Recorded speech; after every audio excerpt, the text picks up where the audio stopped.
Call meeting August 10th, 2026, board meeting to order. Please rise. I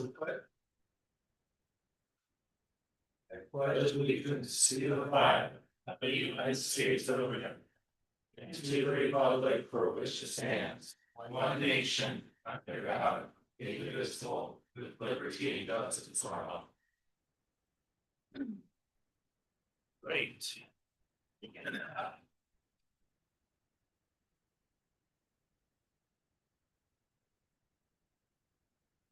Entertain a motion to approve the agenda. Make a motion to approve the agenda. I will second that motion. I have a motion and a second. Are there any discussion? Not hearing any discussion. All those in favor? Aye. All those opposed? Any abstains? Motion passes. Julie, do you not have any public comments signed up, right? Okay. Superintendent's report. We are gearing up for New Year, a lot of information coming. A lot of information will be coming out on Senate Bill 141. It's reporting out requirements. There will increasingly be bond related information coming to the board. But as far as we had a good session last Wednesday with goal setting and such, so appreciate that. And as far as me for tonight, what I'd like to do, if it's okay with you, Mr. Chair, is give Josh Darwood some time on CMGC, that's the one. Josh? So. You guys remember during the junior high project? Here, I did a lot of like sharing where we're at. Maybe you guys can all this stuff. At the next board meeting, we are going to ask you guys, it's called an alternate method of going out for procurement for a contractor. So we're putting together, we have to advertise it so much in advance before your next meeting. So we couldn't get it in for this meeting, but I plan to the next one. So I wanted to share with you guys what this process is. So you have to mull it over, think about it. So I'm not springing it on you and you don't understand. So I was going to kind of walk through, it's called CMGC, which is Contractor Manager General Contract. Some people will say that it's more like a T&M kind of material, but it's not. And then you typically just come in and billion hour worked plus materials. And this is, we're getting so much more because of the free of them coming into it. So I'll kind of go through the early selection. A little harder to read. I would change them. So you know, so with the early selection, we select and hire the contractor before the design and engineering is complete. So right now, when we're at the very beginning of the project, we're still trying to figure out what the design is going to look like. We want to get this person on board so they can have, from the contractor's viewpoint, how can we save money? What can we do different? How can we change things to make it the best building for the best price? That's kind of what I said there on the rest of it. This looks more like the contractor. So we look more at skills that they bring to the table. We've met with several and it's interesting to hear their different take on things. And so just the skills they bring to the table and experience rather than just bottom dollar hard bid. That's handy. Oh, there we go. So this approach brings the contractor to help guide away from costly designs. So we don't end up, you can't hardly read it there. That says the most expensive school in the world. That's not what we want. So we're looking for nice, we're looking for a great space for the kids to learn, great space for teachers to teach, warm, inviting, but not thing that sometimes you see schools end up things there. Design collaboration. So bringing them on early, the contractor joins the team, their real role advice, best materials used, money spent, the schedule. So try to figure out which materials are the best ones for the amount of money that we want to spend, and then also schedule that doesn't look like that sign right there. So, and then risk reduction during the design phase. The contractor investigates portions of the building that are complex to reduce problems in the future. solving these early in the design. Save money and also keep time on them. I had some pretty good pictures and stuff that That's funny. they didn't catch in the design phase. Down there took some cuts. Fell on the floor. And scared nowhere. So then price negotiation, and this is, it's kind of a different take on it that says, if you expect zero change orders, then your plans better have zero questions. And so, and no plan has zero questions, but when you get them in, so while the architect's actually making these plans, they're saying, even the junior high, just the way he worded things and some of the documents, they said a sub is gonna, your price is gonna increase just because they're gonna read that and go, it's kind of gray. You could end up trying to get me on something, so I'm just gonna pad this so that I'm covered. So just having them be able to do that for us is helpful. And then we do end up with what's called a GMP, it's a guaranteed max price, so we go through this process with them and we actually get to see their prices from subs. Today was talking about, they're actually asked, I could actually sit down and while they're selecting the sub or while they're interviewing subcontractors, so say they have 6 plumbers that want to do the job, I could be part of those interviews to ask questions and see how we're selecting the plumber, to see what type of fixtures they're going to provide and all the different. So it's a pretty cool process. And then the seamless completion. So rather than always battling the contractor, it's built before, this is how a lot of people feel with the contractor. You're always on opposite sides battling each other over the money and stuff. Or the approach where we're on the same side of the table and we're actually trying to work together to.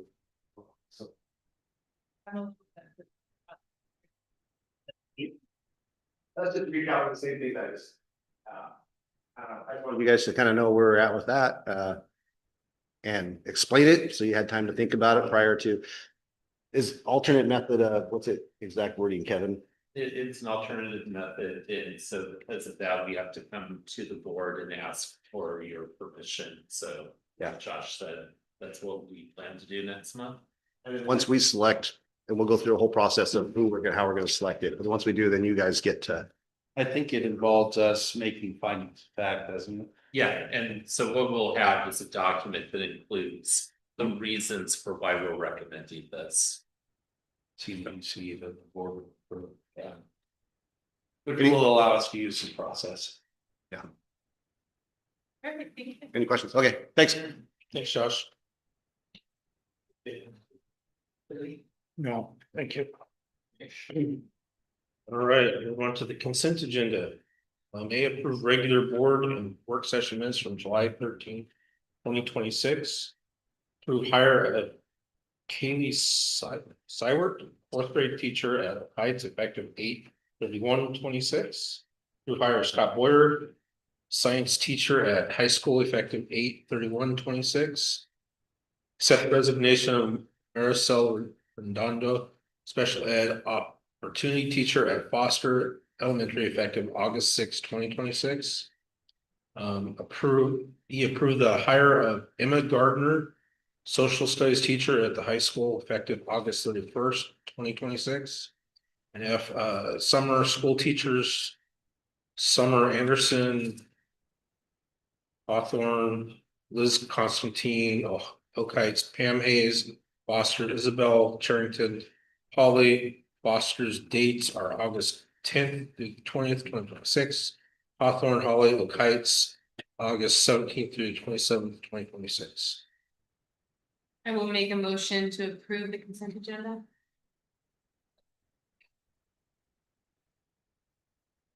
I have a motion and a second. Any discussion?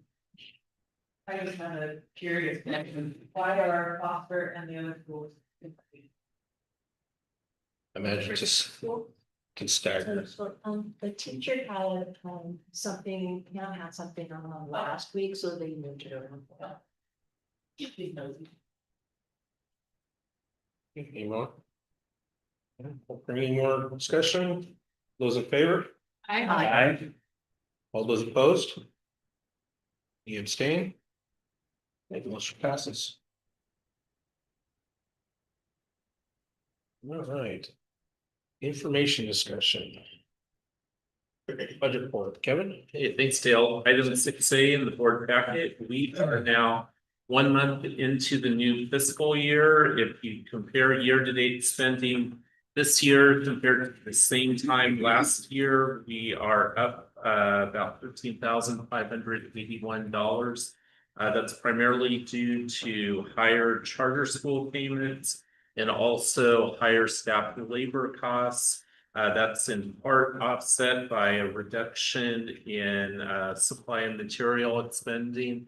A lot of that is just due to timing when we made a bus fuel purchase last year that caused last year to be a little higher at this point. So far, we're up to a good start. When does our last payment come from the state? The last payment for the last fiscal year is always in May, and then we get our first payment in July. We're in good shape for cash flow, so no good to be concerned there, unlike some school districts. Yeah. So Yeah. Alrighty, we will meet payroll. that's a good thing. Right. Right. Okay, and see any other questions on the budget? Otherwise, I'll move to 6B.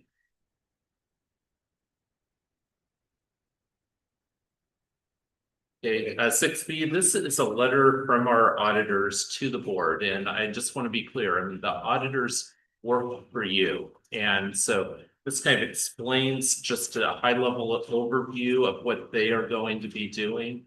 And they've followed this, go a couple more pages back with a voluntary questionnaire for the board. This is something that you're not required to do, but it's good information for them. And so you can see they asked me very similar questions to make sure that we have internal controls in place to make sure that, you know, we're doing everything as we should.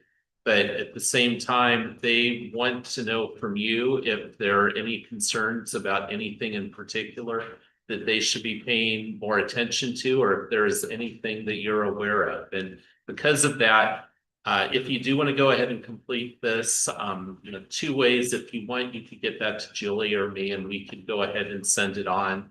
But if there is information that you would prefer to just communicate directly with the auditor on, if you go back to the end of the letter, it's from Brian Thompson with Polly Rogers. He has his email there at the bottom, briant@rascpas.com. Feel free to send it directly to him too. So just something that, you know, if you do have time to go through that questionnaire, that would be terrific. Okay. You got any questions? All right, go ahead. Thanks. Let's see. I guess it's me, huh? On to C board policies, second reading, if you should have gotten copies in front of you, there has been some changes to a few of the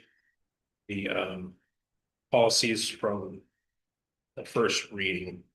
And the first one that I have, the BCE board committees, the new proposed one.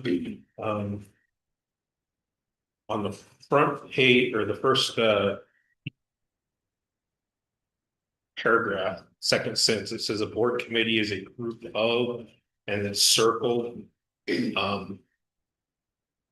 just expanded a little bit before the proposed, prior to this had when we had to have board members and those the other members part of the board committee. This specifies that it is made board committees made up of board members and may consist of these others. That's just so it doesn't tie us into a spot where if we can't get one, then we can't have the committee. So that's that one.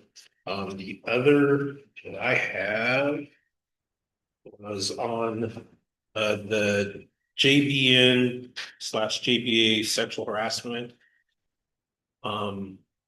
There is a circle on the one that you have handed out to you tonight, there's a circle spot there. It says, the third sentence.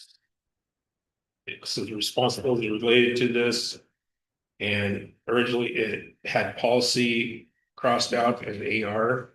This is a policy, so it has to be pertaining to this, so we added the policy back in just to. That, and I believe we had. Some other. Questions that. Wording that Mary had brought up. Yeah, it was, on the one that's in front of you, it would then be on the fourth page. You can see, at the top. It's been crossed out.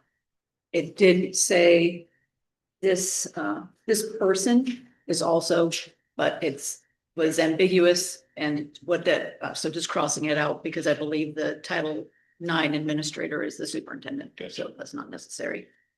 And then just one other thing, and Julie, just I think already made the correction. It said United Stated instead of United States, so we made that correction. And also the sexual harassment, both of the sexual harassment. Policies. The first reading did not have a high school in there. That has been added with the appropriate person responsible. So other than that, and then we had the last policy that was added on the Arlen's Day. It is also included the second one, so. I would entertain a motion. May I ask a question? Sure. So if we entertain a motion at the second to pass them all, would we have to be a majority or everyone? No, just majority. And I make a motion that we accept the board policies with the corrections that were made. Okay, I have a motion and a second. Is there any discussion? Just to clarify, that includes the immigration enforcement on district property, correct? No, No, that's that's the first reading.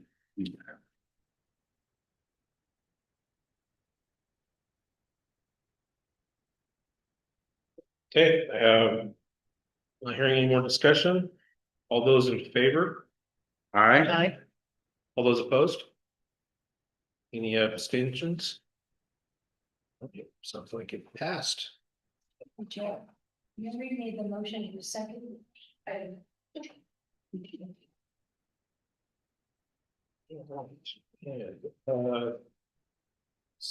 D, we have. Board policy. ANA, immigration enforcement on district property. This is a. Late one coming out from. Salem. It is required to be in place by the end of September. So it's gonna be kind of close, but get it on this is first reading, we should be able to get it second reading next board meeting. This is a brand new policy. Brand new policy, yeah. That, if you have any questions about that, please. Don't. Be afraid to reach out. Also, it's came out of, I believe it came out of the short session. So it's just an update on that. All right, 7A action items. Do you want to kind of give us a little bit of background on this? sure. We are bringing before you two resolutions tonight related to the bond. First resolution is necessary to be able to go ahead and issue and sell the bonds, and it authorizes the district to do so, and you just need board approval. And then it also includes for all of the details, either the superintendent or business manager is authorized then to handle all of the required details. So this is just something that's required. As far as timing right now, we're likely looking at issuing the bonds this winter. The reason for that is it's, I guess, probably kind of like if you were going to take out a mortgage on your house. You don't necessarily want to borrow the money sooner than you need it, especially if you're, say, borrowing at 6%, and then you can just reinvest the proceeds at 4%. And so we're kind of waiting to issue the bonds. With that said, there is always risk too, though, that if interest rates go higher, then that would be additional interest cost. If interest rates go lower, that would be savings to the district. But our plan is to issue the bonds probably either December or early January at this point.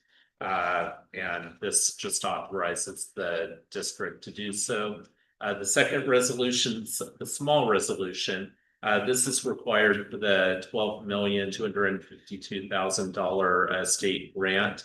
And what it does is it authorizes either the superintendent or business manager to execute all of the necessary documents to obtain the grant. All right, action item A, resolution number 1-2627. Authorize the district to issue and sell up to 40 million in voter approved general obligation bonds to fund student safety improvements, career and technical education facilities, and the replacement of aging high school buildings. The resolution also authorizes the superintendent or business manager to finalize the bond structure and sale, appoint the necessary financing professionals, and complete the required tax disclosure and post insurance compliance activities. I have a motion. I will make a motion to approve the action items.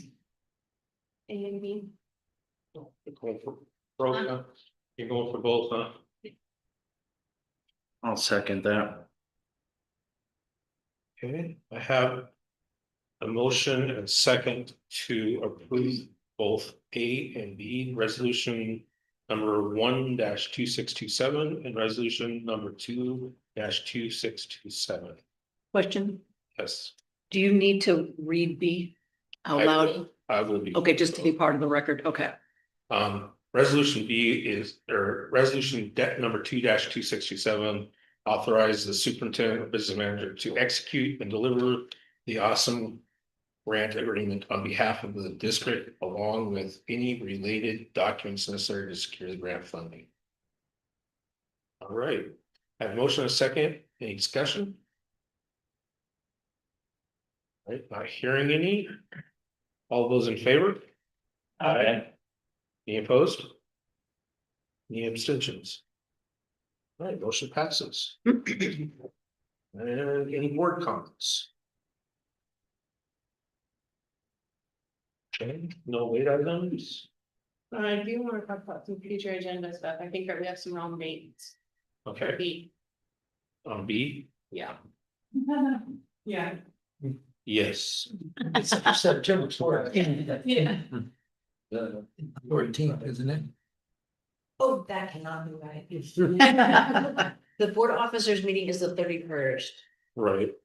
and September 14th. September 14th. Thank you, Tom. Thank you, Jenna. Yeah, and I propose to for board officers meeting to maybe be the first of September. If that's okay, or we can discuss that. 1st of September will bump into the in service. Well, I will be unable to attend the estate fair. Okay. Look at. Okay.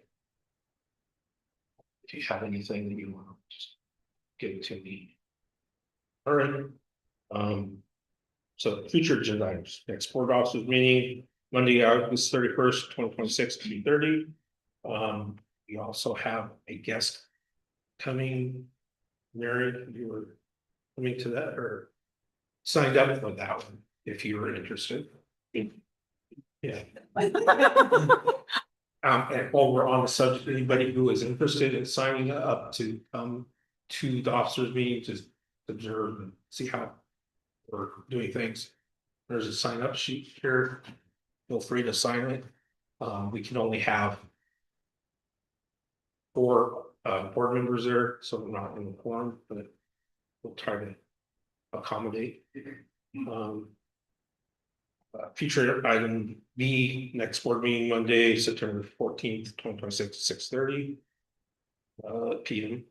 C, new teachers at luncheon, August 25th, 2026 at 11:30 AM. Boardroom, district office, and we are all invited, is that right? Yeah, and future agenda item D, all staff in service September 1st, 2026 at 7:30 AM, high school cafeteria. And we are adjourned.